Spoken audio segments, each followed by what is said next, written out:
তারা তাদের নেত্রী পালিয়ে যাওয়ার পরেও যিনি কর্মীদের কোনো চিন্তাও করেননি, অনুসারীদের কোনো চিন্তাও করেননি, দেশবাসীর কোনো চিন্তাও করেননি যে মানুষগুলোকে আমি কোথায় রেখে যাচ্ছি।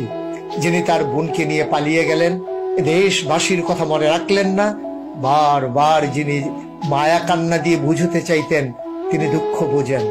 আজকে তার প্রমাণ দিয়ে দিলেন তিনি কতটুকু দুঃখ বুঝেন। তার কর্মীদেরকে রাজপথে ছেড়ে দিলেন, তাদের বাড়িগুলোকে ওই প্রতিহিংসার শিকারের হাতে ছেড়ে দিলেন।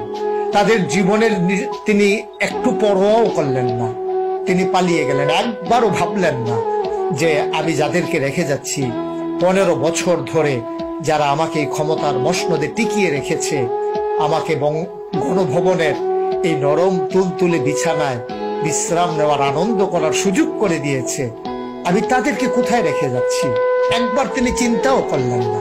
এটা নেতৃত্বের গুণাবলী নয়, এটা হচ্ছে ক্ষমতায় ভাগ করা, ক্ষমতা ভোগ করা।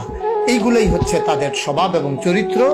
এবং যারা দ্বীনি চেতনায় উদ্বুদ্ধ হয় না, যারা আল্লাহর ভয় অন্তরে ধারণ করে না, নবীর সুন্নাহ অনুযায়ী নিজের পথ এবং জীবন পরিচালনা করে না, তারা অন্য মানুষের কথা ভাববে না। এটাই স্বাভাবিক, কারণ তাদের কাছে এই দুনিয়াটাই হচ্ছে যথেষ্ট।